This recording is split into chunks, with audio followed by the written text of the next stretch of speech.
different ones that we can use for that. And then when we go back to the B, to the E, yeah, we go back to the fourth again. So apart from that third, all the way across we have fourths, and that becomes a really useful tool for us to learn how to tune the guitar and the names of the strings, and just for understanding where things are going to be placed. Yeah, the reason is because, you know, most people will try and figure out what a note is, you know, say at the 7th fret on the G string or somewhere, and not have any idea where they are, and have to, and this is the common thing, count up from the head note. And if you're at the 7th fret and you count up from the head note, it's a laborious process. We don't want to have to do that. You know, you need to be able to count across from the 7th fret, you know. So hopefully this will explain how this works here. So that's how the guitar is tuned in fourths that way. And actually you can possibly already see from that mnemonic that I had, which was battle ends and down goes Charles's father. Well, if you look here, ends and down goes, you see the third here. This illustrates what we have to do is we have to add another fret. Ends and down goes Charles's, and then we carry the fourths across, father. So you can see there CF, and indeed coming from here, battle ends. Yeah, so we get battle ends there. Yeah, so we get battle ends there. So ends and down goes Charles's father. So battle ends and down goes Charles's father. So that mnemonic will help us all the way across. Right, okay, so here we have a diagram of the fretboard. And what we've got, we've only got the natural notes on here because it's a little bit of a folly to put the sharps and the flats and everything in, because it means that we have to think about more steps in the process than that are actually needed. But what I'm going to do is just to write that, I'm going to write that mnemonic again. I'll write it at the side here so you can see it. Battle ends and down goes Charles's father. And what I'm going to do is I'm going to go systematically across the neck. Now, the way most people know their strings, yeah, is they know the E string best of all, generally tend to. The E string and the A string. The D string, things start to get fuzzy. G string, things are definitely fuzzy. B string, things get fuzzy again. And if you remember this is an E string, then the same things that you notice, observations that you make here, apply over here as well. So it becomes an easy way to understand it. So if I show you here, and this is a good spot to start, so if we look at the natural notes here at the 2nd fret, you can see we've got battle, ends, and here we get that kink in the tuning. Notice how it adds a fret. So we go battle, ends, and then we add this little kink in the tuning there. Battle ends, battle ends and down, and then we resume the cycle of fourths again there, down goes. So you can see that that kink in the tuning does that, and indeed when I did it before it goes ends and down goes, ends and down goes, so Charles's father. So you can see just by highlighting those there that we get that. And in fact you can see that this mnemonic thing comes in all the time. If I look at that, that would be father. And if I start here, you can see here I get battle ends. Here, this starts on the G, so what I do is I continue the mnemonic along. So goes Charles's father, goes Charles's father. So I take that across there. There is a little bit of a thing that happens when we end the mnemonic. We have to add another fret to get to the B again. So if I put a circle around that B there, you can see to get back on the mnemonic again, I have to follow that kink in the tuning where that third is. So I get battle, ends, and, so continue the fourths across there. Coming from the A string here, and down goes Charles's father. And down goes Charles's father. So if I just put that across there, you can see there, this is battle. 7th fret, I get battle ends and down goes Charles's. That's as clear as it's ever going to get. at the 7th fret, which is I think of as being the centre of the fretboard. So battle ends and down. This one here, G, yeah, down goes Charles's. So battle ends and down goes Charles's. Yeah, so it's the mnemonic, and you could actually think of it as if you had another string, that note there, yeah, would be an F. Just like here, if I had another string going along here, it would be an A string. If I had a thinner string, probably a 6 or something like that, you can see it. See here, this says C, and the F is going to be next door because that is Charles's father. Here, starting at this B here, battle ends, and then if I go across there like this, then you see battle ends and down. Down goes Charles's father.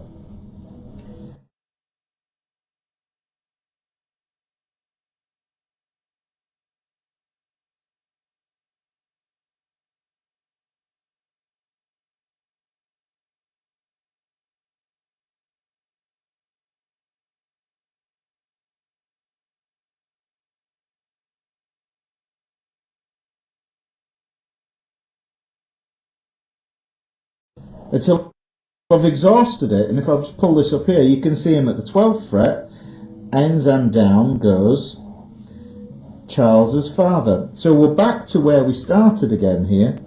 So you can see it forms a nice pattern, and you can see clearly all the way down in between the B and the G string, you get the kink in the tuning that slopes across there like that. That becomes really, really important for understanding how to transpose licks and how to play string pairs and all sorts of different goodies like that.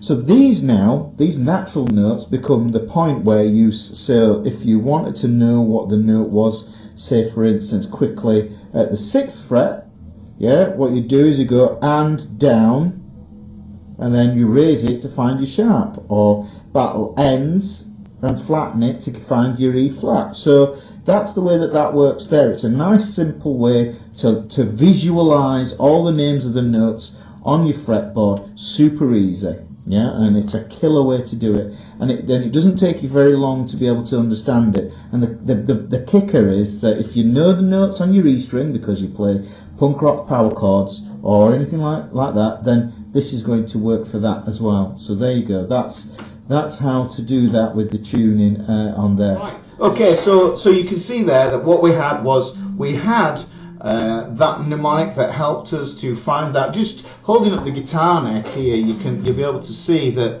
if I hold the guitar neck up here and I look at, say, the 3rd fret there, and I go G, and I just go over and goes Charles's father. It enables me to find these notes. If I want to know what that note is there, well, that's the F. That's going to give me F sharp. That's going to be G, because and down goes G flat. So it's a really easy way to be able to find and name the notes on the fretboard really, really quickly, and you can do it in a day.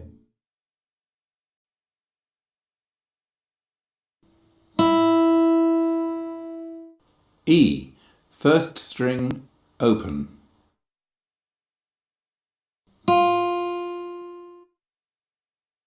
F, 1st string 1st fret. G, 1st string 3rd fret.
There's nothing more powerful than you making your thing happen. Doing business on your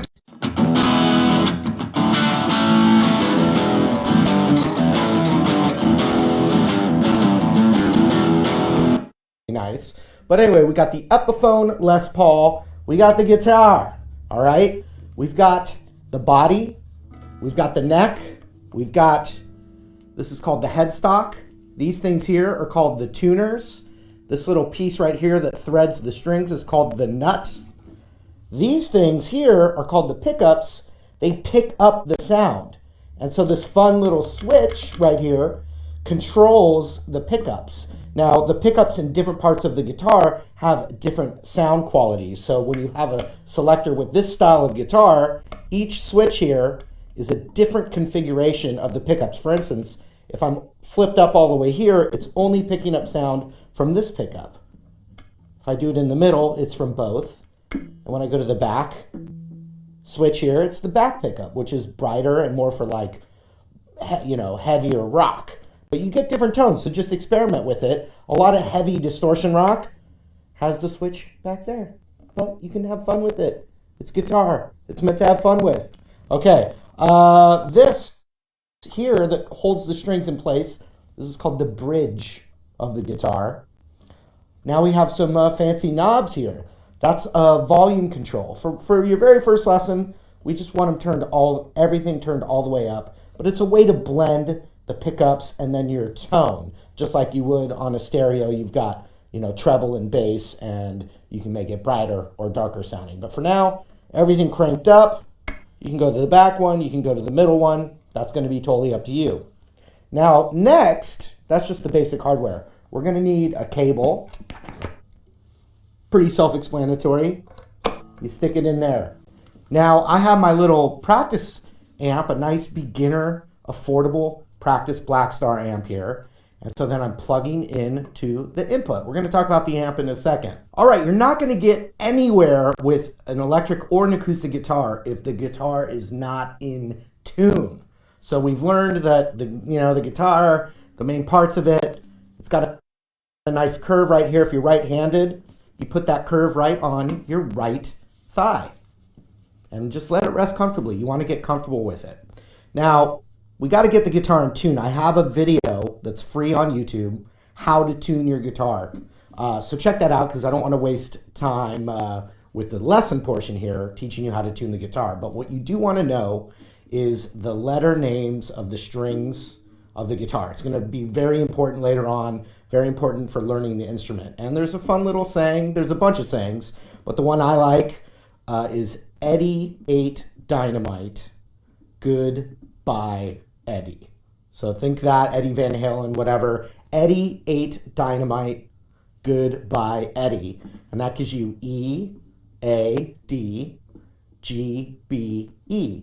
So right off the bat, when you want to learn to tune your guitar, you're going to need to know the letters because it's going to show you the letter on what I recommend, a nice Snark tuner, not endorsed, but it clips on right here. And you turn it on, and it's going to tell you, it's going to show a letter, and then it's going to show you how sharp or flat or in tune you are. Sharp meaning the note's a little too high, so you have to use this tuner to bring it down. And if a note shows up here flat, you're going to want to bring the note up with the tuner. And the tuner has a little needle that's going to help you tune it. So, Eddie ate dynamite, goodbye Eddie. The tuner shows me I'm in tune. I've been playing a long time, so I know how to play already. So I might play a chord I know and just hear if the guitar sounds right.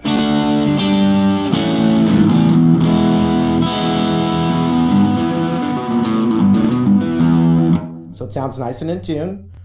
I'm going to take the tuner off so you can admire the beauty of the guitar and not block anything on it. That's a pet peeve for some pros out there.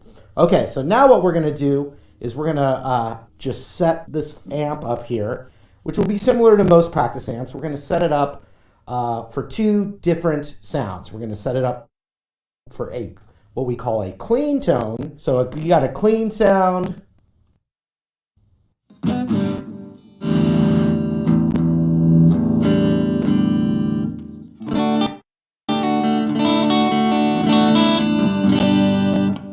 to set it up for a clean sound, and then we're going to set it up with distortion, which is that rock overdrive sound.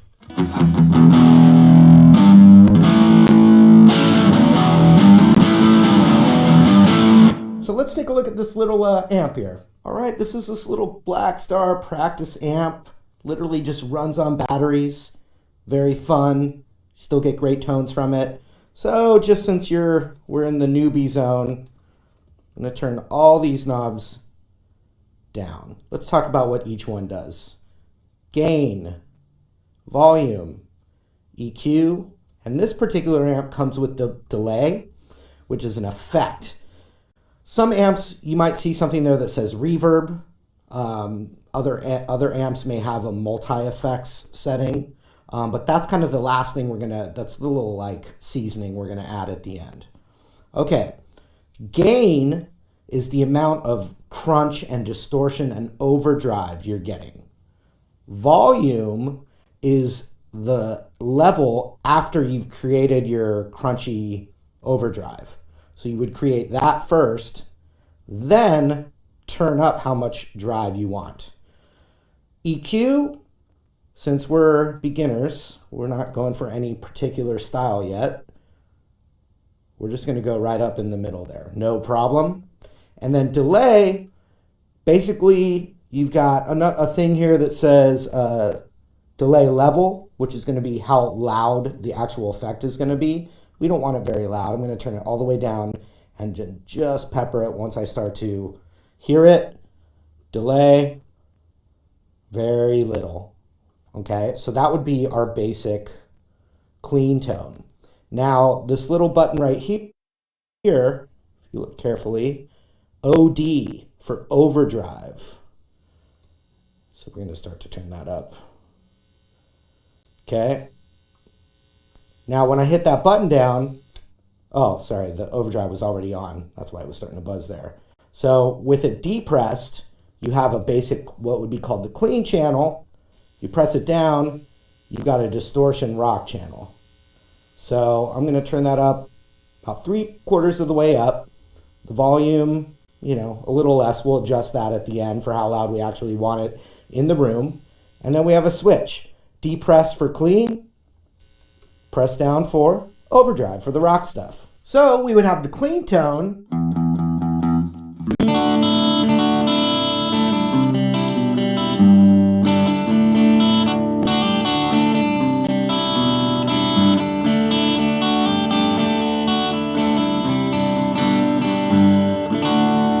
I press the OD button down.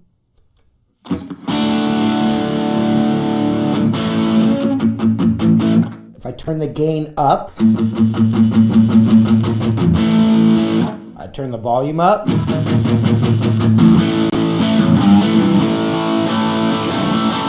I just switch to the back pickup, so it's a little brighter.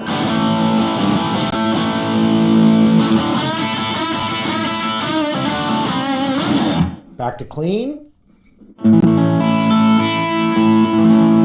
Overdriven.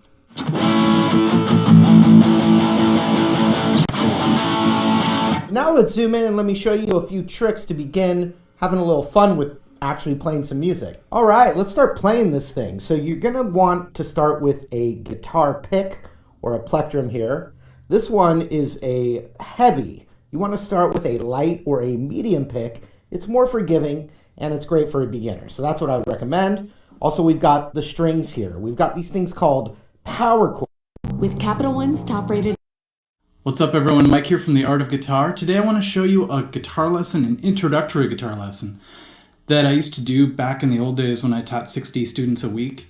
And for a while I was feeling very fortunate because I had so many students, and I thought it'd probably be kind of cool to offer one free lesson a week to just some random student. And if they sign up or not, it didn't really matter to me because I was pretty full anyway. But I realized that with this particular lesson sequence, so many people learned so much in the first lesson that they always wanted to sign up. I had about a 99% return rate, which is really cool. So what I want to do is I want to show you what that lesson is. And if you're teaching guitar, this could help you maybe show you what to teach on the first lesson.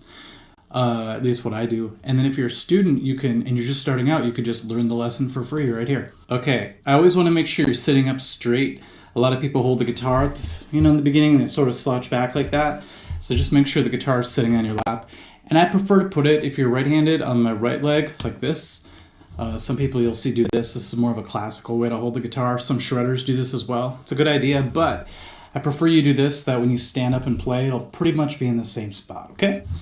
As far as just holding onto the guitar, what I like to do is I like to take my forearm and sort of rest it on the body, and it balances itself if you do that most of the time.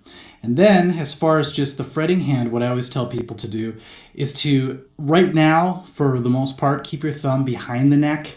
So it's going to be more like this. And there's a line in the back of my guitar that's helpful.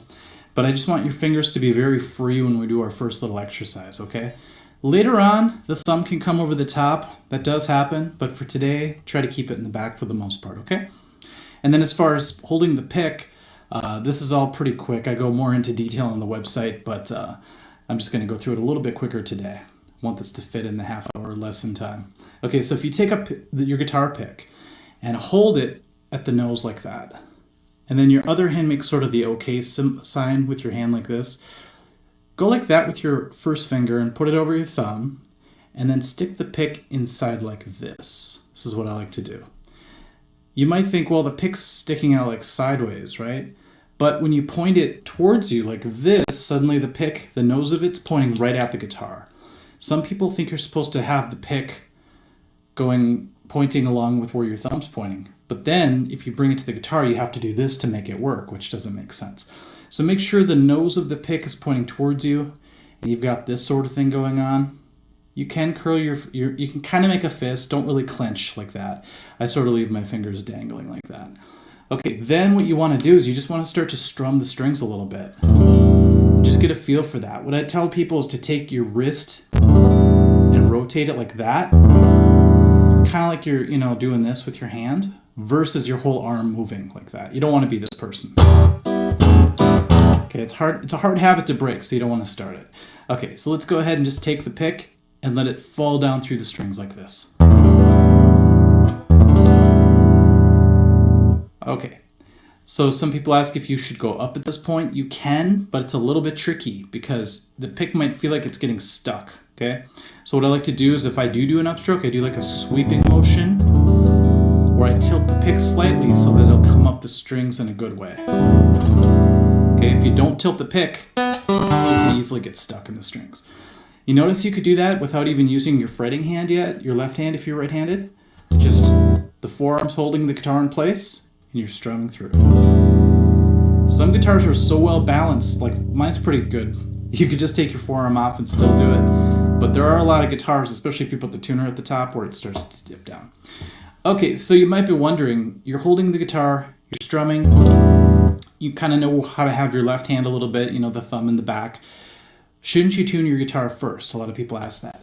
But in the first lesson, I don't like to spend a lot of time tuning because if you spend all that time teaching the student how to tune, the whole lesson's done by the time you're done. You know what I mean? If you're explaining each string and then how to bring it up higher or lower and what to do, and then their first lesson they go, I didn't really go home with much, or at least it's going to seem that way.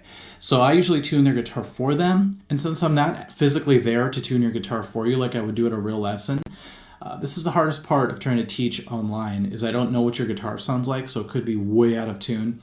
What I recommend is either bring it to another guitar player who knows how to tune or a guitar store and just have them tune it. Now, it probably will go out of tune a little bit, but at least you'll be in the ballpark. You know what I'll actually do for you guys too is on the Art of Guitar website, I'll make that one lesson open to the public so that if you want to go look for it, it'll be called Tuning with an Electronic Tuner, and you could do it from there. Teaching you how to tune using the 5th fret method takes a lot longer, and there's way more involved with it. What's up everyone, Mike here from the Art of Guitar. Today I want to show you a guitar lesson, an introductory guitar lesson that I used to do back in the old days when I taught 60 students a week. And for a while I was feeling very fortunate because I had so many students. Skinniest string. So I want you to take your pick and just pluck the first string. Okay, if you remember our little saying, that's Eddie, so it's going to be E. That is the E note. Okay, So what I want you to do is practice just picking downstrokes on that one string. So go like this. So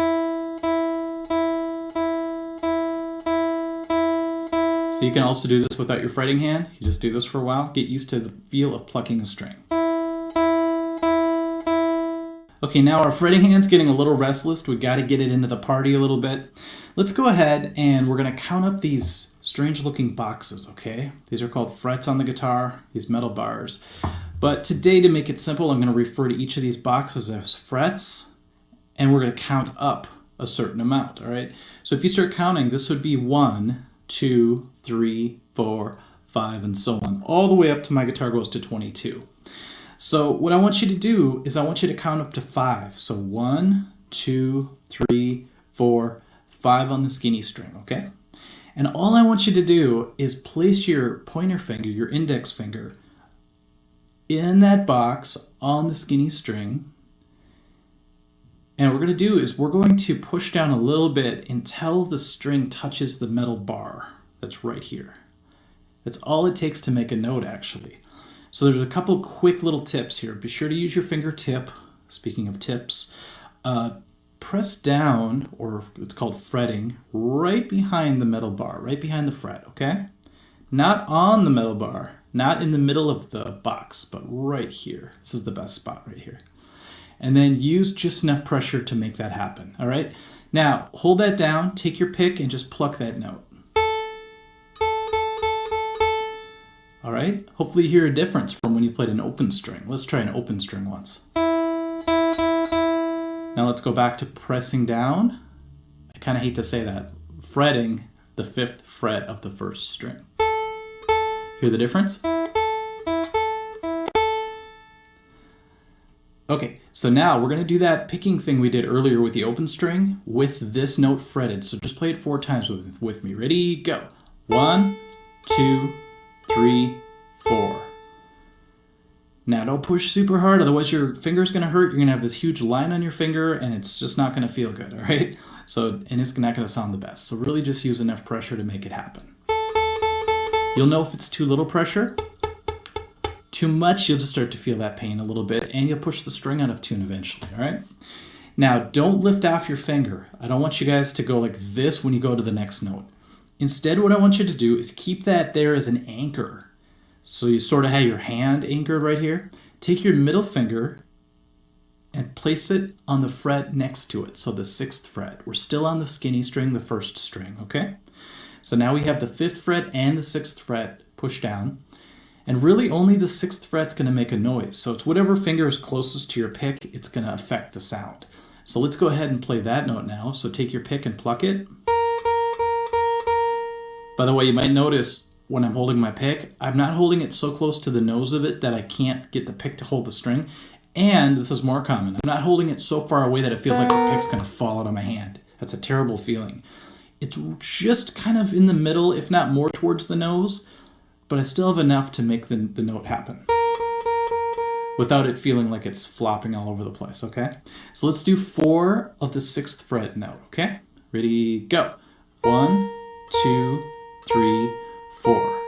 Now we can do this fun little game. We go back to the 1st finger 4 times. On the 5th fret, go. 1, 2, 3, 4. Put the middle finger back down 4 times. Go. 1, 2, 3, 4.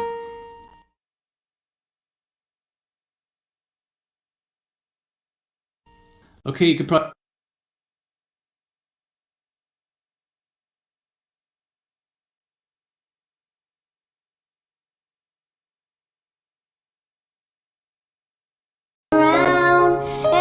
I guess what's next? Then I see the look in your eyes. Turn around, bite eyes, every.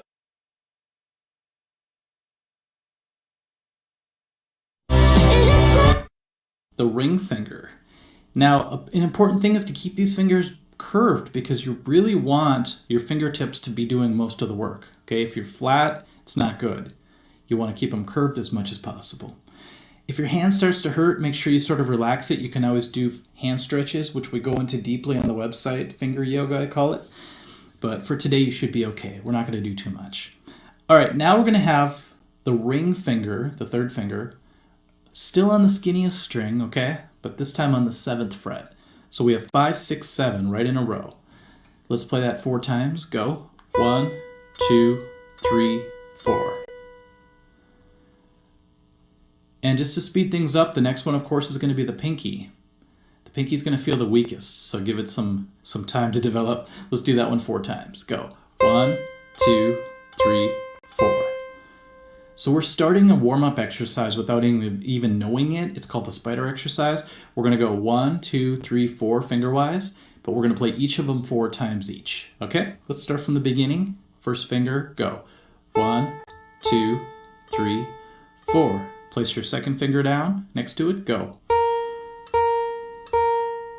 Third finger, pinky. A lot of people think you should go backwards at first. I wouldn't do that until maybe later lessons. We do more expanded spider exercise on the website, but not today. What I want you to do instead is once you can do that, move to the second string and do the exact same thing. So I'm going to speed it up. You don't have to.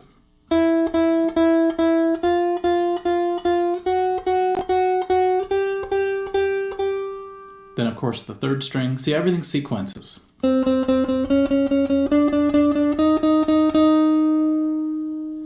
Now, if you want to stop at the third string, that's totally fine. Going to the 4th, 5th, and 6th strings can be a little bit tough on the wrist at first because you're not used to this feeling. So I want you to relax before your wrist starts to hurt a little bit. You don't want that happening. You don't want wrist pain right off the bat. Okay, so the least that you should be able to do after the first lesson is at least the first string, all 4 fingers, just get a sound out of each one. If you can get a good sound out of the first one, do 4 times on each of them. That's huge, okay? Your eventual goal is to go across all 6 strings, doing 4 of each, and then eventually we'll do 2 of each and 1 of each. But for today, stick to 4, it's totally fine. Some people ask, can I do upstrokes when I do that? I wouldn't recommend it right away. You don't want to go like this right away. Okay, because you're not really able to do upstrokes as well as you can do downstrokes, and the downstrokes are more important at this stage, at this level. So in later lessons, we definitely will do upstrokes. The next thing we're going to do is we're going to jump right into some chord shapes because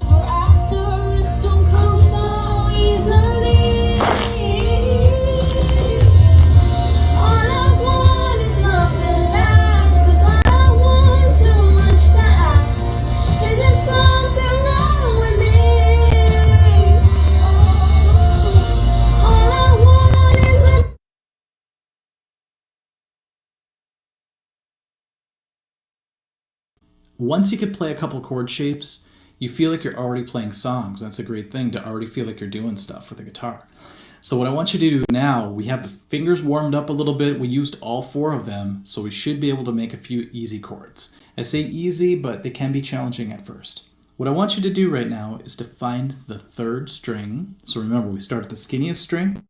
1, 2, 3. This string is called G. Okay, so what you need to do is take your index finger and we're going to place it on the 3rd string, but the 1st fret right here. If you want to, you could take your pick and just pluck the 3rd string, make sure it's making a sound. Okay, sounds good. If it sounds like this, you're not pressing enough. So give it just enough pressure, all right?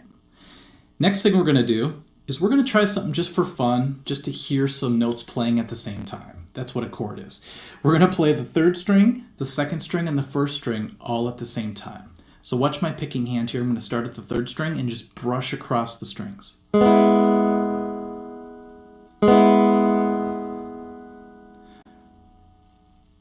We're making an E major chord right now. This is just a baby version of it, even though it does contain all the notes of the full chord, but we're going to double up some of the notes and make it sound really huge, okay? But it can be a little tricky to get the fingers to follow our orders at first. So this one should be good. The next thing we're going to do is we're going to take our ring finger, our 3rd finger here, and we're going to place it on the 4th string, 2nd fret, like this. So right away, that's kind of weird. So let's get the other finger in there now just to complete it. Take your middle finger and place it on the 5th string, 2nd fret. So you end up with this kind of shape right here. It's not really an obvious shape like a straight line or anything like that, but you'll just grow to remember that as an E shape. Now, if you can make this shape, what I want you to do is I want you to take your pick, go to the fattest string on your guitar, the 6th string, and just sweep all the way across. Isn't that a great sound? Big sound. Okay, so instead of just doing the little 3-string version of it, we're doing the 6-string version of the E major chord.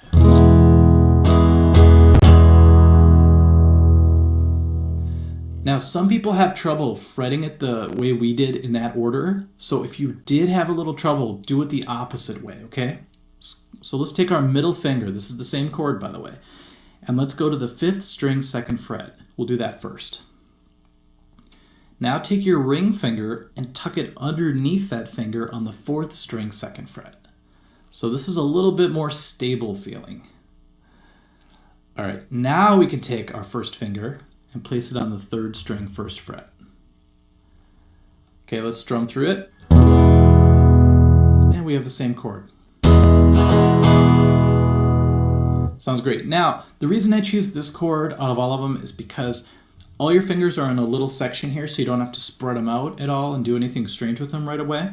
And at the very minimum, you could still do just the baby chord and be fine. So it's a good chord to do the small version of if you want to. But I recommend if you're, comfortable with the guitar, at least with the spider exercise feeling, you should be able to have the dexterity to play this chord. Keep working on it until it feels comfortable. Same rules apply, by the way, that they did for the individual notes. You want to keep your fingers curved and use your fingertips. Otherwise, if you flatten them out, you end up touching the other strings and you get like a muted sound. So if you get that, make sure you really use your fingertips and then try it again. Get them out of the way of the open strings. All right. So now's a good time to just practice a 4 downstroke strum. Everything's so basic today, I know, but it's supposed to be. We're going to build up very soon. All right, let's take the picking hand and let's strum through all 6 strings. Pretend it's one big string. We're going to do this 4 times. Ready, go. 1, 2, 3, 4. All right. So that's the beginning, all right? There are a couple other strums we're going to do. Actually, we'll do one more today, just so you have 2 options. The other one is almost as easy, except we're going to actually throw in an upstroke because a lot of people get kind of restless. They want to go the other direction. So here's what we're going to do. We're going to do downstroke, downstroke, and then we're going to go down and then an up and then a down. So think down, down, down, up, down. And your picking hand will follow. Ready, go. Down, down, down, up, down. Again, down, down, down, up, down. The next thing we're going to do is I want to give you a couple chords to work on, just so you can switch back and forth. One chord is great to work on, and if you're really trying to master just one chord, stick with E for as long as you need to. But if you feel like you have it down, I want you to switch to another chord. So here's what we're going to do. We're actually going to make a chord that's very similar to this. It's really close by, so watch what we do. We take our index finger, we just lift it off. Now we take this grouping, the middle finger and ring finger, and we just move them towards the floor by 1 string each. So we just moved them over. Now what we do is we take our pinky that's kind of, left out of the party, and we're going to invite them into the 2nd string, 2nd fret. So you kind of have to tuck it underneath the ring finger. So you have a lot of fingers in 1 fret. Isn't that crazy? So your middle finger, ring finger, and pinky are all in the 2nd fret. Each of them get their own string. Thank goodness. All right. So now what we need to do is we need to take our pick and go to the 5th string, 1, 2, 3, 4, 5, and strum across 5 strings. Ready, go. That's called an A major chord. One more time. Go. The biggest mistake people make is they include the 6th string, and it gets a little too heavy sounding. So make sure you're starting at the 5th string, which by the way is the A string, and this is the A chord, so it makes sense. Just like when we played the E string first, we play the E chord. So it all sort of equals out, right? All right, so realize that the transition to A is pretty simple once you understand how similar these chords are. So let's go back to E by taking our pinky off, moving this grouping of fingers back over to the 5th and 4th strings, and then adding our index finger to the 3rd string 1st fret. Now we're back to the E major. Go. Now I know some of you might be thinking that thumb's looking pretty wild. You know, you said to keep it in the back and now you're up here and doing all the stuff with it. That's what I mean. After a while, you know, the spider exercise, it's very important to keep your thumb in the back. But when you start getting into chords, the thumb likes to start to move around. And down the road, you're actually going to use it as a fretting mechanism. All right, so it's going to be one of the fingers and helping out. But as long as it's back here somewhere, you're okay. So what I want you to do is practice going from E major to A major and switching back and forth between those two. Now you don't have to instantly switch like you might think right away. Instead, what we're going to do is we're going to play a certain amount of strums for the E, give you a little bit of time, move to the next chord, and then do a certain strum. So we'll start with the 4 downstrokes because that's the most basic strum you can do. Let's go to the E major chord and we're going to play that 4 times. Hopefully you guys have it all fretted. Ready? Go. 1, 2, 3, 4. Now don't think you have to switch super fast today. You could even stop the sound if you want to. Lift up your index finger. Move the other 2 fingers over. Now they're on the middle 2 strings. Add the pinky on the 2nd string, 2nd fret. And now play the 5 strings. Remember the A chord starts on the 5th string. 4 times. Ready? Go. 1, 2, 3, 4. Now our goal is to move back to the E chord. So lift up your pinky, move the grouping over, add the index finger, and let's do that 4 times. Go.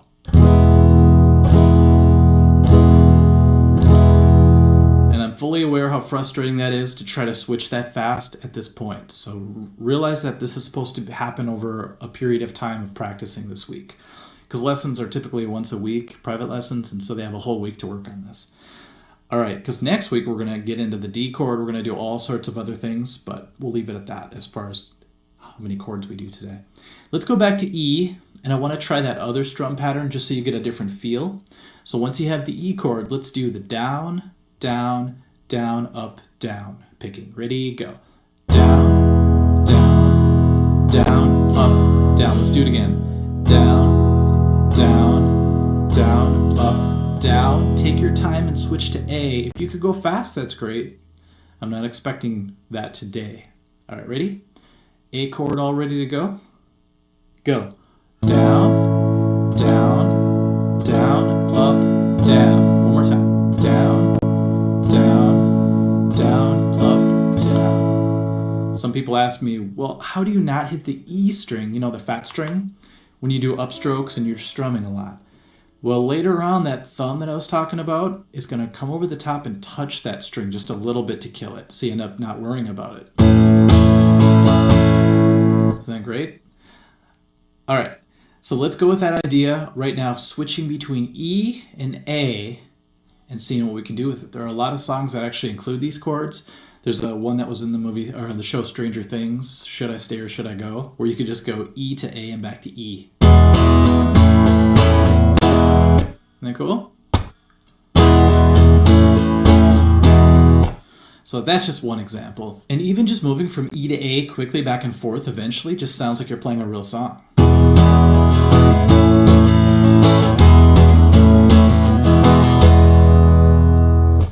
So don't discount the power of 1 or 2 chords because it can really go far.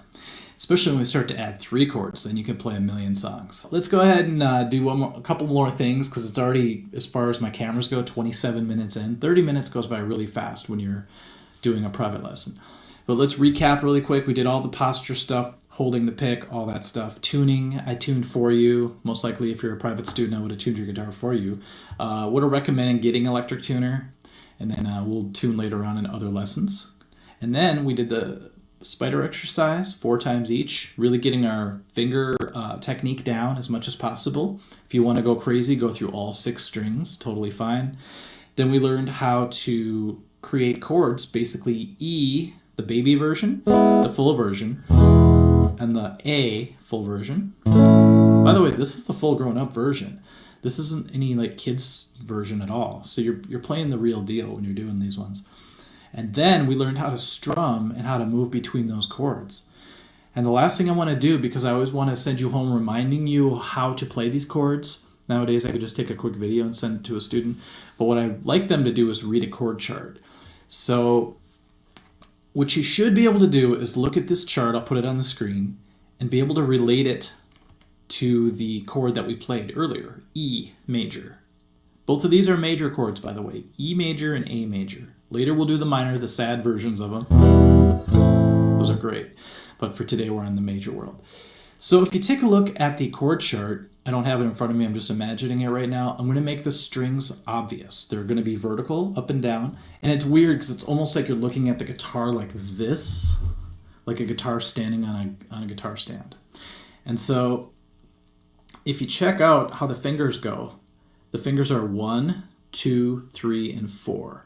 The thumb will be a T. That's how we'll signify it. All right, so now we have the middle finger, the second finger, on the 5th string, 2nd fret. So you see how the frets are going to be horizontal like this. So just take your middle finger and go to that 5th string, 2nd fret. The ring finger is going to go to the 4th string, 2nd fret. And even though the fingers on the real guitar are a little bit diagonal, on the actual the chart, it's going to look very up and down, like right on top of each other. Of course, that's pretty much impossible to do in real life. All right, and then what we'll do is we'll take our first finger and go to the 3rd string, 1st fret, right here. Everything else has zeros at the top, which means you play it open. So, let's play that chord. When you learn the A chord, what's going to happen is you're going to see an X at the top. That just means you don't play that string, which I already told you earlier, you just avoid the 6th string when you play the A chord. But go ahead and create that using the chart, and then strum it, make sure it sounds good. Okay, so that's usually what I do for the first lesson, and like I said, it had a 99% retention rate. So people always came back because they got excited.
Because they could do those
those first few things.